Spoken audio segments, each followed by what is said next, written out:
Red టీవీలో మీ వ్యాపార ప్రకటనల కోసం ఈ నంబర్ ని సంప్రదించండి 6281747728. నమస్తే.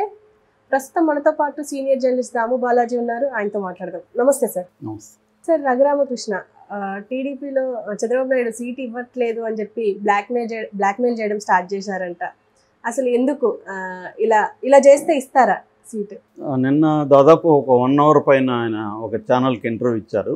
నిజానికి ఆ ఛానల్ తెలుగుదేశానికి సానుకూలంగా ఉండే ఛానలే.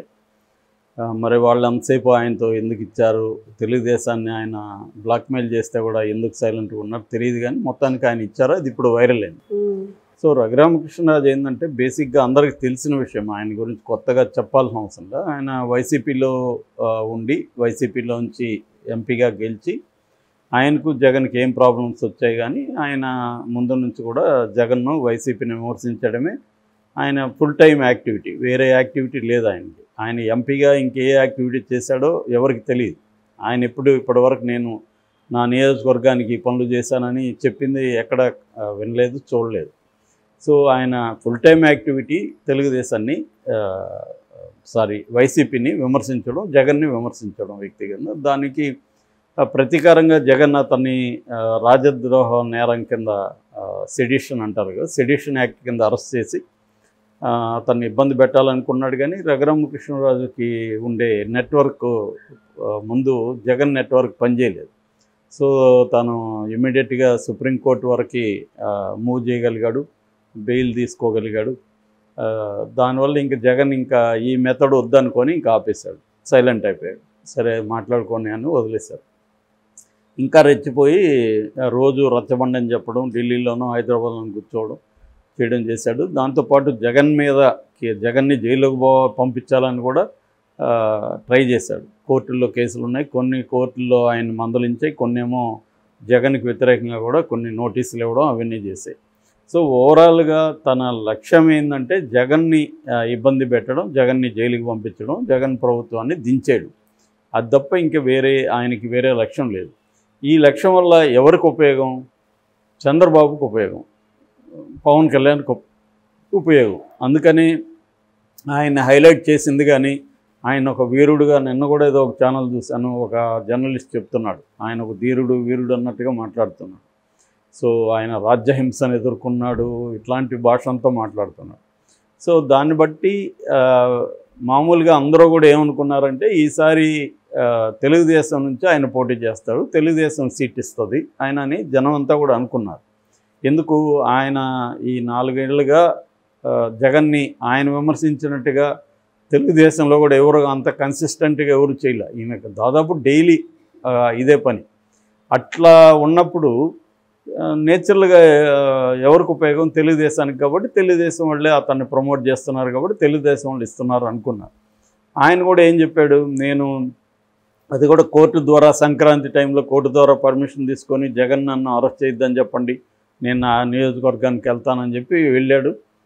సంక్రాంతి చేశాడు, మళ్ళీ వచ్చేసాడు. అక్కడేమి ఉండే ఆయన పోరాటం కూడా ఏమి లేదు.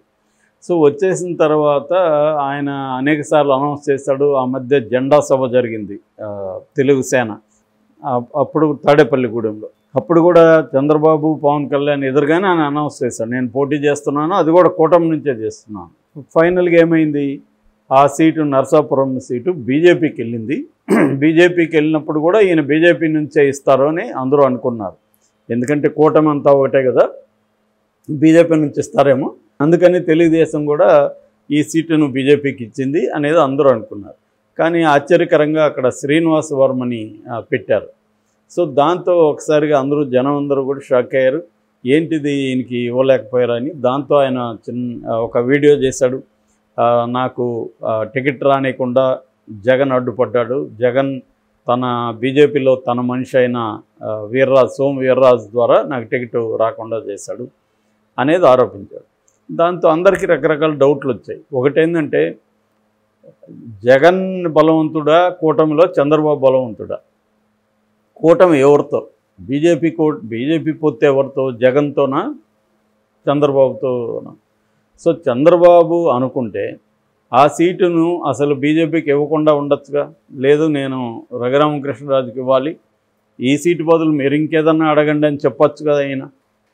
అట్లా మిగతా విషయాల్లో చెప్పున్నాడు కదా ఆయన, ఇదెందుకు చెప్పలేదు అనేది ఒక ప్రశ్న. లేదా మీరు ఇచ్చేటప్పుడే మీకు ఇవ్వడానికి నాకు అభ్యంతరం లేదు, బట్ రఘురామకృష్ణరాజుని మీ పార్టీలోకి తీసుకొని అక్కడ టికెట్ ఇస్తానంటే మీకు ఇస్తానని అటువంటి కండిషన్ అన్నా చంద్రబాబు పెట్టిండు. సో ఎందుకు పెట్టలేదు చంద్రబాబు అనేది అందరికీ వచ్చిన డౌటు. అట్లా పెడితే కూడా బీజేపీ ఉల్లంఘించిందా అంటే, చంద్రబాబు ఏమో కండిషన్ పెట్టే ఇచ్చాడు, అయినా బీజేపీ అది ఫాలో కాలేదు. ఆ పాసిబిలిటీ కూడా ఉంది. అదేమన్నా జరిగిందా తెలియదు. జరిగితే మరి చంద్రబాబు మాటకి విలువ లేదా అనేది ఒకటి.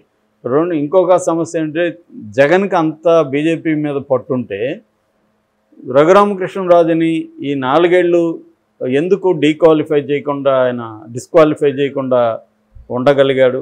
ఆల్రెడీ కంప్లైంట్ ఇచ్చారు స్పీకర్కి డిస్క్వాలిఫై చేయమని, ఎందుకు చేయించుకోలేకపోయాడు బీజేపీలో అంత ఇన్ఫ్లుయెన్స్ ఉంటే అనేది ఇంకో ప్రశ్న. ఇంకో ప్రశ్న ఏంటంటే, అసలు జగన్కి అంత బీజేపీ మీద పట్టుంటే మరి బీజేపీ జగన్ మాట వినేటైతే అటువంటి బీజేపీతో చంద్రబాబు పొత్తు పెట్టుకోవడం వల్ల నష్టం తప్ప లాభం లేదు కదా. అంటే బీజేపీ చంద్రబాబు కూటమి కంటే కూడా జగన్కే లాయల్గా ఉందా, జగన్కే ఇదిగా ఉందా? అలాంటప్పుడు రేపు కూటమి ఒకవేళ గెలిచినా లేదా కూటమికి బీజేపీ సపోర్ట్ కావాల్సి వచ్చింది అనుకోండి, బీజేపీ 5 సీట్లు గెలిచింది వీళ్ళకి కావాలి, అప్పుడు జగన్ ఆపేస్తాడు కదా.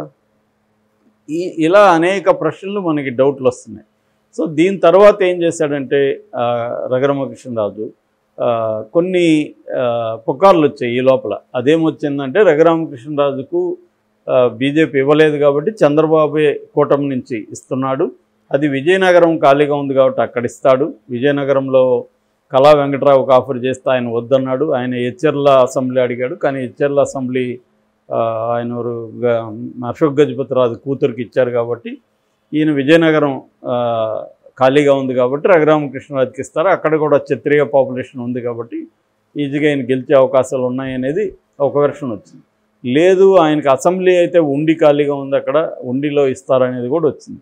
అయితే ఆయన ఓపెన్గా నిన్న ఏం చెప్పాడంటే, నాకు ఉండి వద్దు, విజయనగరం వద్దు, నేనెందుకు వెళ్ళాలి, నేను ఇక్కడ నుంచి వెళ్ళను, ఇక్కడే సీట్ ఇవ్వాలి అని. ఇవ్వకపోతే మాత్రం చంద్రబాబు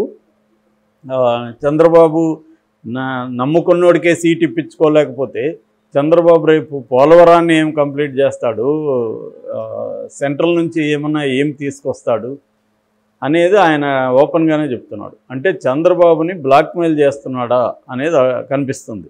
ఎందుకంటే నాకు సీట్ ఇకపోతే నేను నీ మీద కూడా స్టార్ట్ చేస్తాను అనేది ఆయన ఒక రకంగా బెదిరించినట్టే ఉంది అది.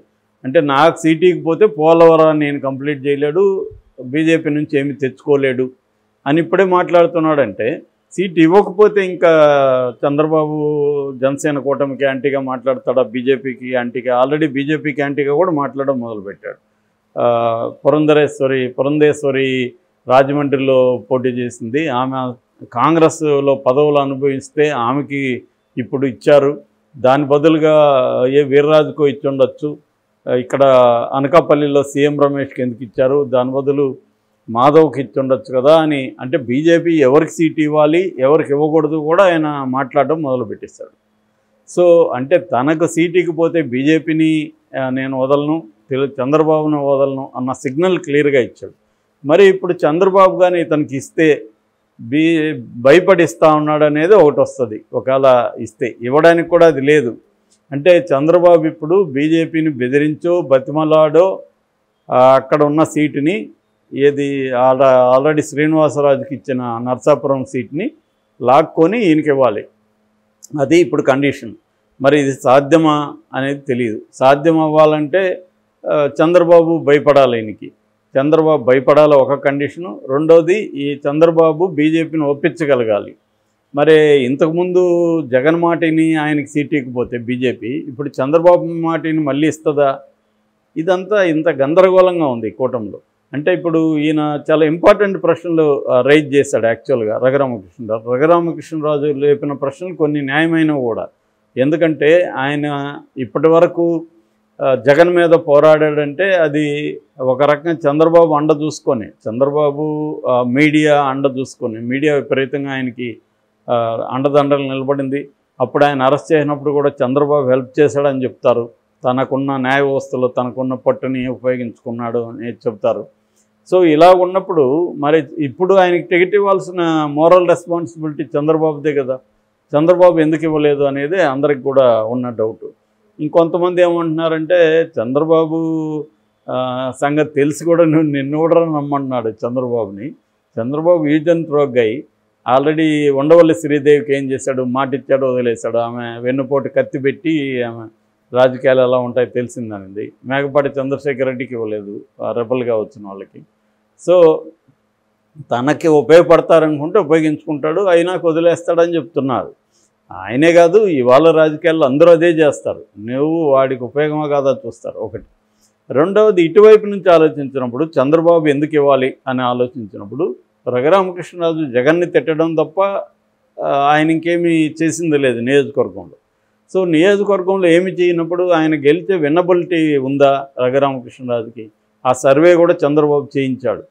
సో రఘురామకృష్ణరాజు ఏమంటున్నాడు, సర్వేలో నన్నే ఎన్నుకున్నారా అంటున్నాడు. మరి సర్వేలో ఆయన్నే ఎన్నుకొని ఉంటే చంద్రబాబు ఇవ్వలేదా? అప్పుడు చంద్రబాబు ఇవ్వడానికి ఏ కారణాలు అయి ఉండొచ్చు?